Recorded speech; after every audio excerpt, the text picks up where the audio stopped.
Estamos de volta no terceiro e último bloco do programa Ponto de Vista, recebendo Luiz Marcelo Moreira, presidente da OAB de Cubatão, e também Luiz Carlos Andrade, vice-presidente do Sintracomos. O Luiz Carlos estava comentando a respeito da questão da ligação do empregador com o empregado, essa questão do enquadramento, de muitas vezes o empregado chega lá e fala, no primeiro dia de serviço já requer algumas solicitações.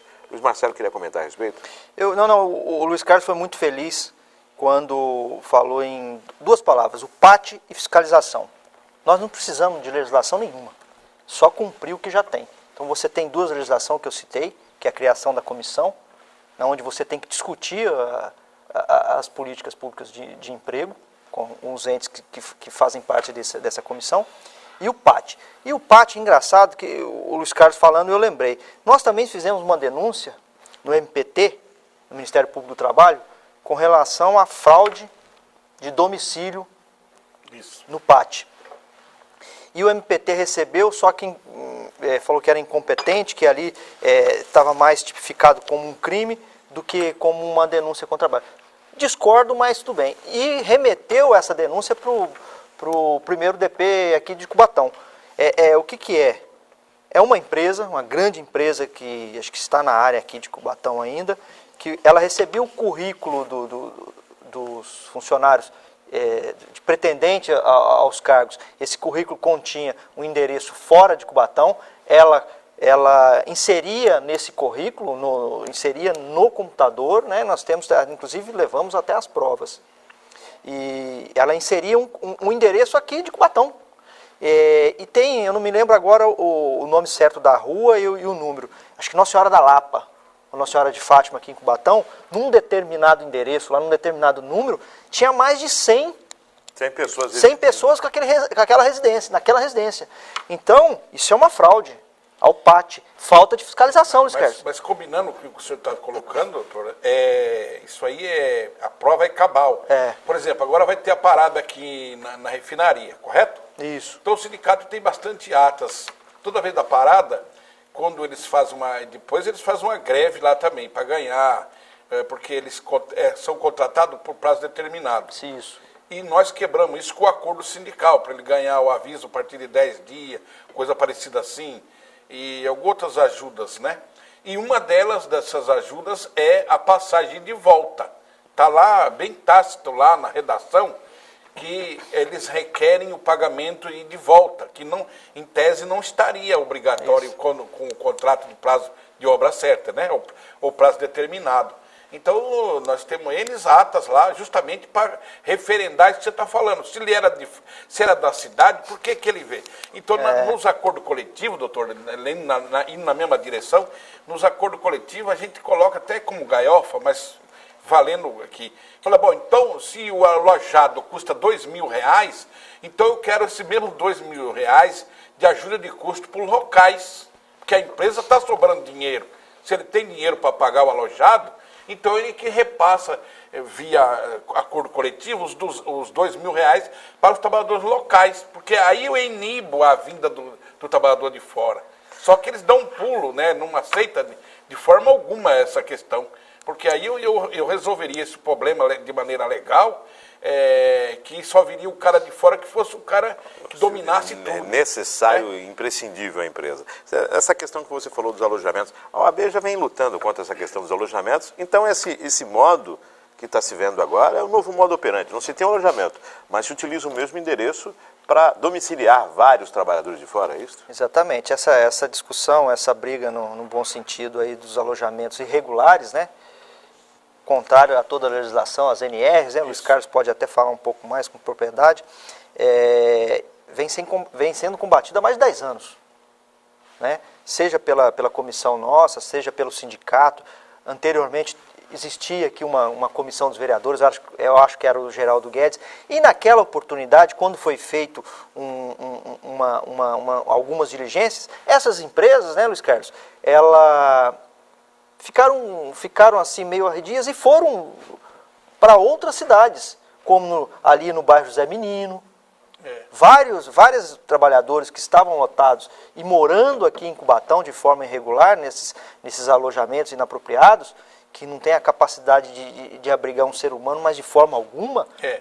Eu queria falar, doutor, que nessa questão, baseado nisso, nós fomos a fundo, que tem na NR18, né, na Lei 6.514, quem foi técnico de segurança, o engenheiro de segurança, sabe disso, que, à luz disso, as empresas usavam uma brecha na legislação, que a NR18 ela trata de alojamento na obra, e nós descobrimos que o problema era urbano.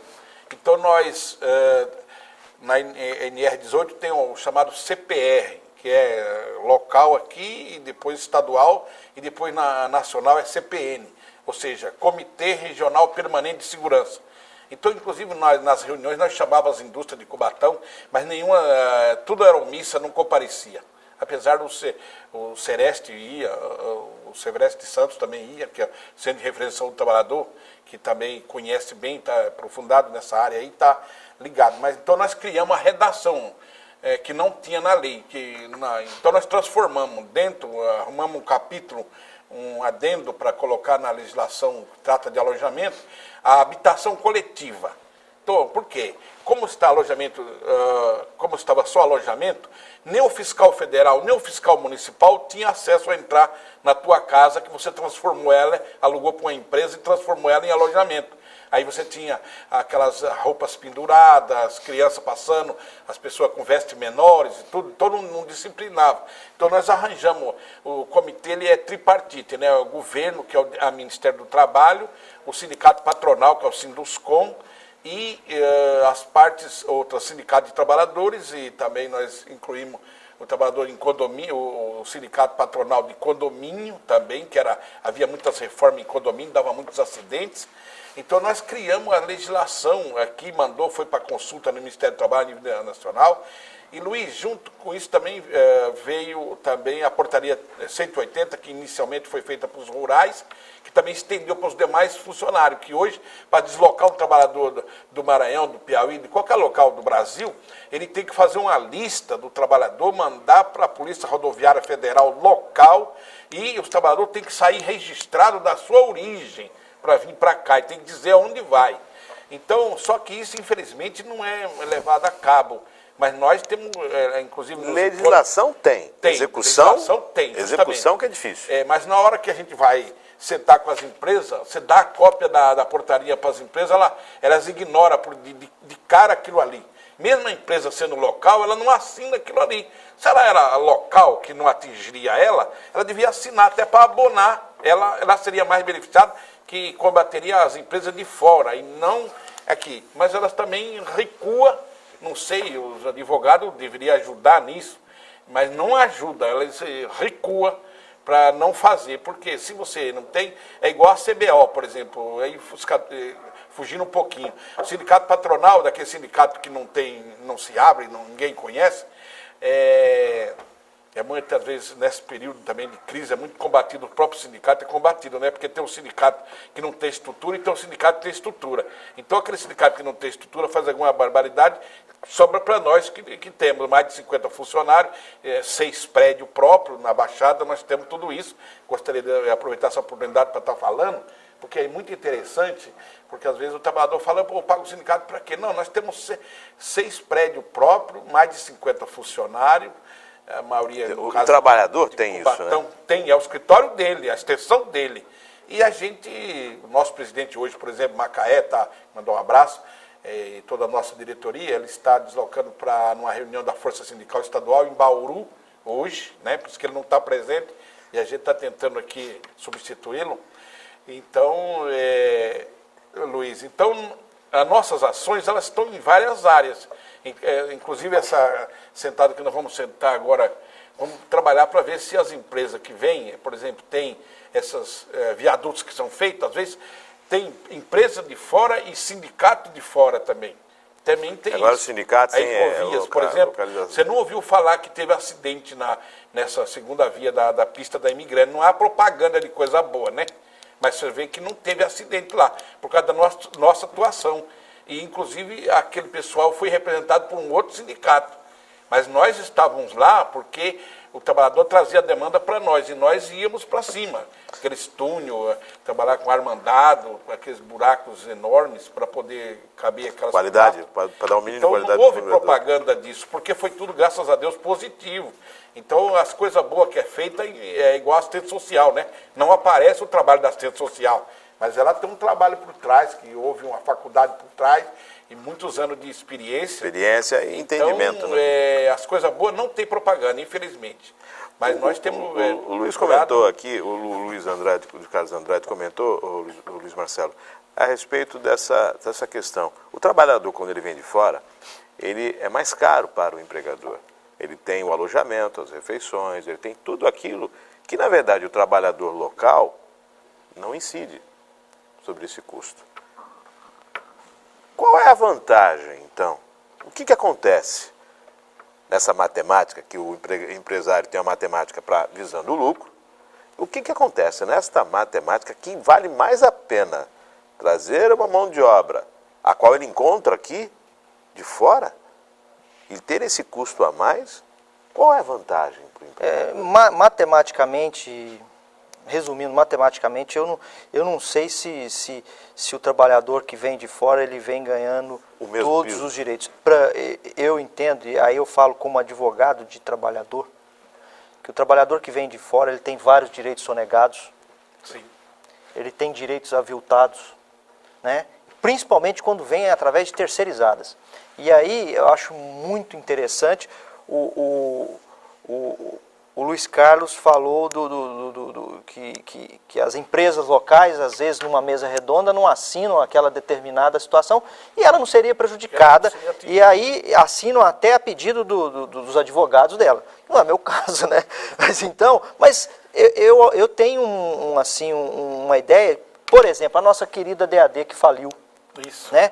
O que se propaga aqui aos quatro ventos em Cubatão, que o nosso trabalhador, ele não é qualificado, ele é qualificado sim. Tanto é verdade que a DAD, ela arregimentava trabalhador daqui para ir trabalhar em Minas Gerais e para ir trabalhar no Paraná. Sim.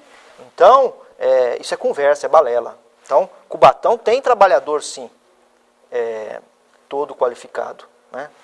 Então, e quando uma empresa daqui não assina, Luiz Carlos, isso é particular meu. Sim. Porque ela tem o interesse de exportar trabalhador para fora.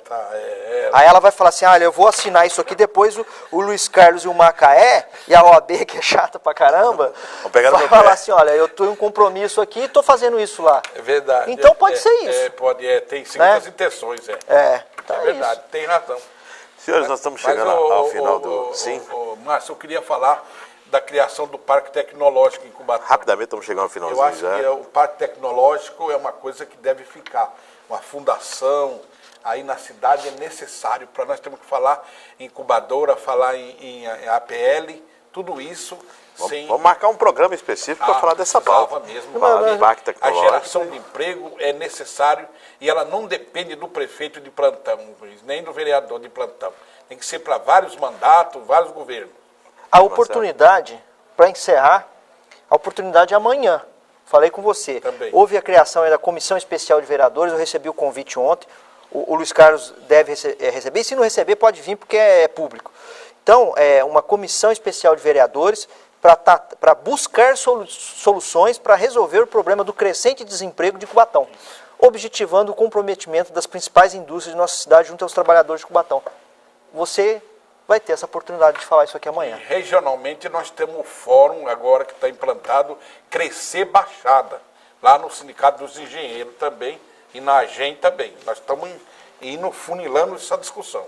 Vamos marcar um programa específico para essa pauta. Precisa, porque ela tem que debater só como gerar emprego. Perfeitamente.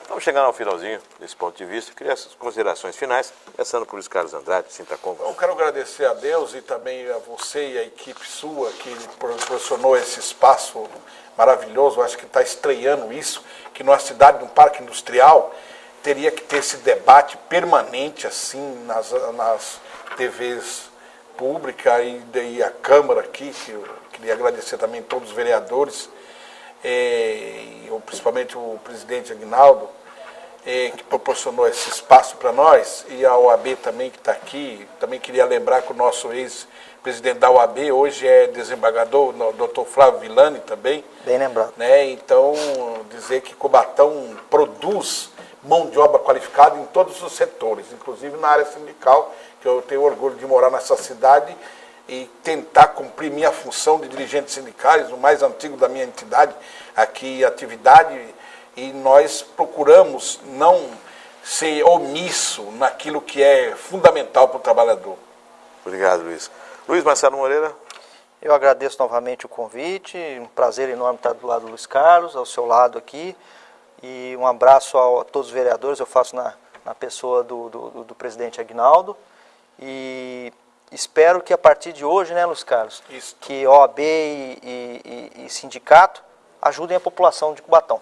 Então nós temos um quadro ali de advogados qualificados, que podem auxiliar de forma competente, essas demandas que nós iniciamos aqui, conversando, e pode começar a ser amanhã, isso, amanhã nessa reunião pública, nessa comissão especial de vereadores, isso. Pode ser o ponto de partida aí para uma mudança, para alguma luz no fim do túnel, porque a atualidade nossa está faltando luz. Está faltando luz. Tá. E não estamos falando de energia elétrica. Não.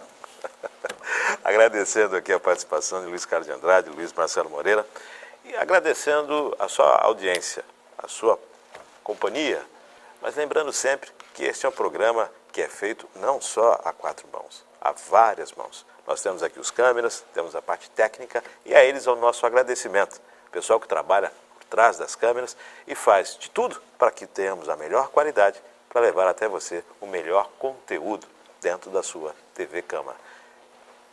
E assim encerramos mais esse ponto de vista. Continue na grade de programação da TV Câmara de Cubatão e até o próximo programa.